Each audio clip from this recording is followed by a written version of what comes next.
Good morning, everybody, and welcome to another episode of Environmental Social Justice. I'm your host, Wendy Nystrom. Today, we are welcoming back Cynthia Phillips. She is the co-founder of 22nd Century by Design, which is a nonprofit that focuses on bringing disruptive technologies and initiatives to scale for the greatest environmental and social impact possible. And our special guest is Forrest James. Forrest is the CEO of EnerTribe, which is a Native American and women-owned consulting firm that specializes in tribal government and tribal enterprise with a focus on environmental, cultural, communications, broadband, funding, permitting, engineering, and economic development. Forrest, you do a myriad of things which are wonderful. So welcome to the show.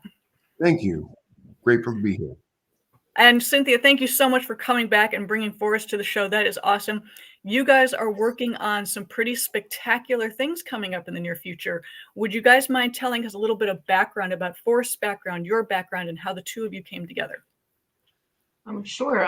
So this is it's a nice story how, friends link up and introduce you to new possibilities. So I work closely with, for about 10 years, a gentleman named 𝐂𝐞𝐧𝐭𝐻𝐿, and he counsels graduate students at the public policy school over at USC, and they have internships and so on. So he was thinking that it would be great to work with Forrest from the work that we do over at 22nd Century by Design. And we also have our 22nd Century by Design Solutions, which is our benefit kind of company that does, goes all over the world. Now, actually, I'm on my way to Morocco next week. So we're really expanding this year. But here at home, I had the good fortune of meeting Forrest, and we started collaborating on a couple ideas for workforce development and innovation. And then why don't I just hand that over to Forrest to kind of continue what he's done as well with the USC interns and how we have evolved as partners. Yeah, sure. So first off, I'm a citizen of the 𝐂𝐞𝐧𝐭𝐮𝐬𝐭𝐫𝐲. We're a small tribe located on the California-Oregon coastal border. So our tribal lands actually straddle the Oregon and California border. And having grown up on the Indian reservation, most often unserved and can be impoverished communities, I've always felt it's really important for any projects that we take on to have a positive and meaningful impact for the communities that we work with. Part of that, we met Demetrio through a joint project, and he introduced us to the International Public Policy and Management Group at the University of Southern California. And it fit really well with us because Indigenous communities love that nation-to-nation interaction. And international graduates at USC love the opportunity to work with Indigenous governments within the United States and Canada.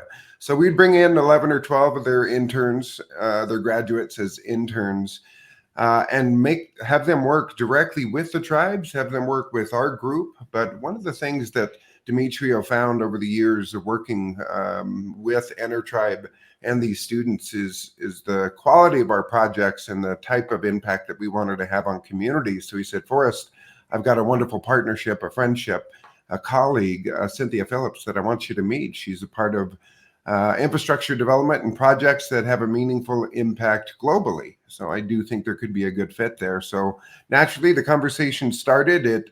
It leaped right into clean energy and clean water initiatives, which for Indigenous communities, that's at the top of the agenda. If you go to any tribal council meeting, any business council meeting, any general council meeting, and one of the first topics on the agenda is water, energy, telecommunications. So it fit in our wheelhouse quite well. That started us onto the development of the Tribal Infrastructure Group. So yeah, this is a pretty exciting time, I think, for both of us and the communities that we serve. That's you guys are, what you guys do collaboratively is so amazing, because working with the tribal community is important, giving them a voice, especially when you're raised on an Indian reservation where you said they're underserved or no services at all. And all of the services that you are offering, it's remarkable. How did you even start EnerTribe and get working with that process, and then bringing in 22nd Century by Design? Great question. So we got the really weird name EnerTribe because we got a couple of $1 million from the USDA for a waste biomass conversion to inoculated biochar, syngas, and wood vinegar. I won't bore you with that story, but needless to say, that's how we ended up with that name, EnerTribe, Energy Tribe. And what we did is we flew around the United States and Canada and met with indigenous leadership up north with the First Nations, the tribes down south here. And EnerTribe really was formed out of solving problems. We saw an issue, we built a service to solve that problem. And that's really how we've grown over the years. I've been fortunate enough to have a team that's much smarter than I am. They've made it possible for us to do what we do today. Just as a shout out to one of our original founders at EnerTribe, Ron Flavin, was an Apache native. Sadly, he did die a few years back now from COVID-19. But in his life, he had brought in just about $500 million in infrastructure funding. He was a reviewer for state and federal agencies, a team leader, and he was our co-founder. So as we went after projects, again, it was always about solving a problem. And we got stuck with the name, so here we are, EnerTribe. As we've always wanted to branch out of just telecommunications. For the first 5 years, that was our focus because that was the biggest need. Case in point, I was in San Diego a month ago, and people think San Diego, big city, everybody's got cell phone service, everybody's got power, everybody's got water. You go an hour outside of San Diego proper, and there are half a dozen tribes, some of which who are just getting power, just getting water, some of which who have no cell phone service and no internet right now in 2024. And that's an example of really how we were born. The Tribal Infrastructure Group is really similar in that it's built to solve major problems within indigenous communities. For us, infrastructure is infrastructure, whether it's water, power, internet, job creation. It's really about bringing these communities up into this century, really. Hence the name 22nd Century Tribal Infrastructure Group. It's really to bring these communities into the next century. Excellent segue to bring Cynthia into the discussion. So Cynthia, with 22nd Century by Design and partnering to make the 22𝐶𝐶TIG, which is the short term for it, what's the collaboration? What are you guys bringing together? Well, I think you heard the immense expertise and passion that Forrest and his team, offer, and so that coming to the table is extraordinary. And also the leadership of the tribal nations and how we are looking to roll out technology in this new way, and the workforce development is really important to us. And Forrest's leadership in that front is extraordinary. And then we don't want to limit this just to the United Nations, United States and the tribal nations in the United States. We're interested in working, we'll work with the United Nations too. We do actually, but exactly. And, but we really are excited to explore how we can work with Indigenous peoples everywhere in a new way for expanding the clean water, clean energy to start. We're also looking to co-locate the technologies with things called 𝐓𝐵𝒕𝒔, which is solar mixed with agriculture. So there's food security, clean water, clean air, clean water, and also we're looking to take the battery technology that we work with BioLargo, creating community wealth opportunities within that by creating micro factories in these communities that can be revenue generating, but also the batteries that the nations need. And then also having an economic development opportunity with at least 25 jobs per microfactory. Oh, that's fabulous. I mean, I wanted to kind of bring this together so people really understand the full breadth of what's happening is, with Forrest's side of things, the telecommunication side, oof, that was a hard one to get out, permitting, planning, economic development, everything that is necessary for tribal communities. And I personally just learned outside of San Diego, not even having internet access is debilitating, especially for students that need to learn that may not be able to get to a classroom or during COVID could not go to a classroom. That is holding people back. That is social injustice right there. And then bringing together what Cynthia is doing with the planning and the salt battery, which is something we talked about previously on the show. which is a very interesting new technology that kind of removes the rare earth element phase out of this and is bringing sodium and sulfur together to make a long-lasting battery. And then the most important thing out there is PFAS. The clean water that BioLargo is working on, that Cynthia is working on in collaboration with Forest, is providing clean water so everyone has equal access to it. That is the most important thing in my book, is clean air, clean water, healthy lifestyle. So bringing you all together, this is an extremely important collaboration, and not just for California. This is a nationwide issue. Well, I think I'd add to that. After about our 6th year of inception, when EnerTribe really got its stride, we got involved in economic development. And a lot of people will use that as a buzzword, but every tribe has, well, ideally, every tribe has a comprehensive economic development strategy. That's their 5-year plan, top to bottom, from healthcare to roads to first responders, police department, law enforcement, of course, the tribal government, tribal enterprise, their relationship with local, state, and federal agencies, the county, etc. And what we found is that tribes are looking to diversify. When I was a teenager, about 50% of the tribes in the country in the United States had casinos. And that was a means to generate revenue, to invest into other areas. Now it's way more than half. It's probably 2/3. It could be more. But each of those tribes are looking to diversify. And more tribes are getting away from gaming and looking for infrastructure development initiatives that generate revenue, create jobs. So when Cynthia talks about sodium sulfur batteries, PFAS removal, it's not just providing these to the tribes, it's actually giving them an opportunity to provide it to themselves and other indigenous communities, which is important. Tribes want the sovereignty. They want to do it themselves if possible. If not, they want the partnerships that are going to bring equal opportunity and equitable resources, not just a one-sided relationship. So it's more than just bringing these to the tribes. It's empowering them to do it themselves. Absolutely. Absolutely. And I really love the way that, Forrest frames that, because we need each other.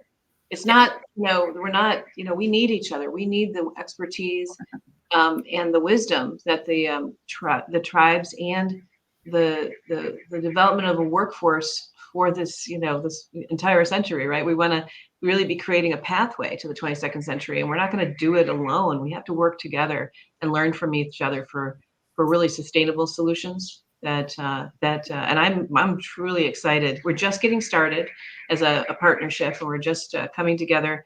And I've already learned so very much by partnering with Forrest and his awesome team. He's got a great team on his side that's going to be working with us. And then we work with BioLargo. BioLargo is a publicly traded company that has been featured on your show, Wendy, a couple of times. And the experts there are just, they're heartfelt innovators, if you will, that really care about the technologies reaching every corner of the earth to benefit humanity.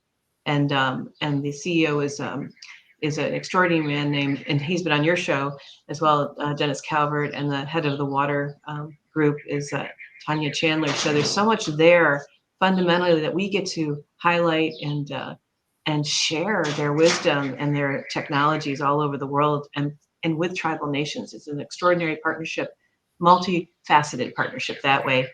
It's really exciting. So one thing I'd like to add to that really quick, just to sort of simplify it, because here we've got 22C, right? We've got EnerTribe, we've got BioLargo.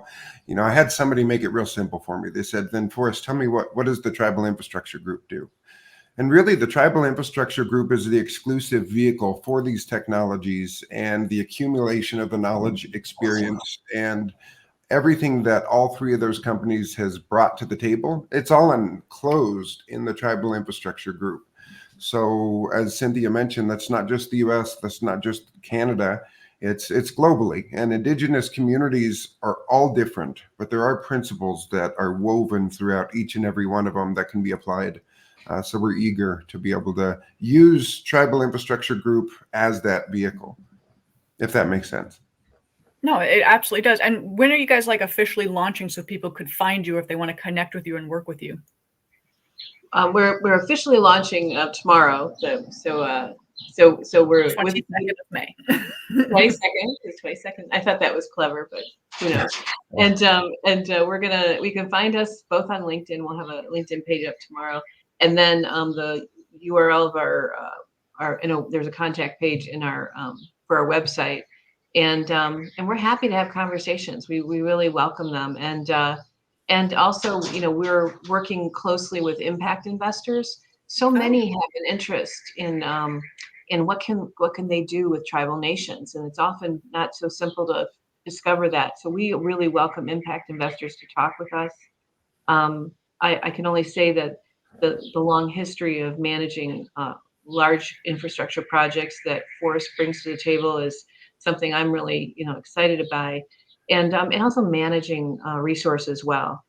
Because this is a long game. This is not a short-term project and off we go. We want to develop relationships on every level with people who want to create a better world, and obviously tribal nations are a key part of that.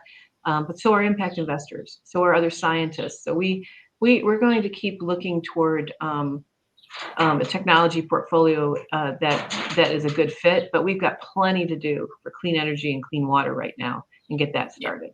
And you can find us at 22ctribal.com. We tried to keep it as simple as possible because of our long name. www.22ctribal.com is where we can be found online. And it's a great site. When I checked it out before, and it's a very easy to navigate site, which I always appreciate. Because if someone wants to find something or find a person, you can just find those little links, click to it. But guys, also please go to LinkedIn and check out Forrest James and Cynthia Phillips online. They're connected through me, so you can easily find them. Anything you want to parting words that you want to talk about with what you guys are working on, or the future that holds before you. Oh, go right ahead, Cynthia. Oh, well, I was just going to say, there's so much work to do, and really everyone has a role. So I really think contact us if you really want to get involved and try something new. Change the lens in which you look at the world a little bit, because that's what we're trying to do. It's it's not about hockey sticks. When we talk about what we're doing, there may be a hockey stick in there, for the projects, but that's not the primary goal. We're talking about building community wealth and clean water, clean energy, and in a community that supports workforce development in a whole new way. And we need each other. So those are my parting words, but Forrest should have the last word if you ask me. Sure. So I think from our perspective, there's really three groups of individuals that we talk to. To state and federal agencies, my parting words would be continue to invest in the resources, the outreach that's needed to reach Indigenous communities when it comes to power, water, broadband. To tribes, remember, these are initiatives that you can actually lead yourself. With the proper partnerships, you can be empowered to be able to provide these services for yourself. Chickasaw Nation, for instance, is a wonderful example of being able to operate their own utility and support clean water initiatives. They're already ramping up for the new regulations that the EPA has put out for PFAS. And then you've got for-profit companies that know they want to partner with Indigenous communities for water and power, but they're not quite sure how. I would just say, remember that these are governments. Adjust your expectations as such. Working with governments is an intricate process, but these partnerships end up being decade, sometimes multi-decade partnerships once you've invested the time to do the proper outreach and have meaningful engagement with tribes. Tribal Infrastructure Group is here to help that meaningful engagement. That is probably the most important factor of any project that's going to go forward, is communication and engagement, because a lot of people think they can just jump in, put in a project, get their money and get out. This is not that. This is a long-term investment. This is a long-term relationship. This is building generational wealth for people. This is building independence. My dog has just groaned. He's very upset. This is independence. This is being self-sustaining. And this is the most important work out there, because it will take time. And I loved when Cynthia said the hockey stick. For people who don't know what that means, it simply is a financial term of making some money and then having that money explosion happen where your stocks go rapidly up, and that's when investors take the money and run. This is not that. This is a long-term collaboration to actually do what is right for everyone, to do good things. So on that, I will leave you guys with thank you so much with Forrest James. Thank you so much, Cynthia Phillips, for everything that you guys are doing. Please check them out. It's the 22nd Century Tribal Infrastructure Group, or 22ctribal.com. Go to their website, connect with them, follow up on what they're doing. It's important work. Thank you guys both so much. Thank you for having us. Thank you. Anytime. Guys, I'm Wendy Nystrom, your host with Environmental Social Justice. We'll catch you next time. Take care.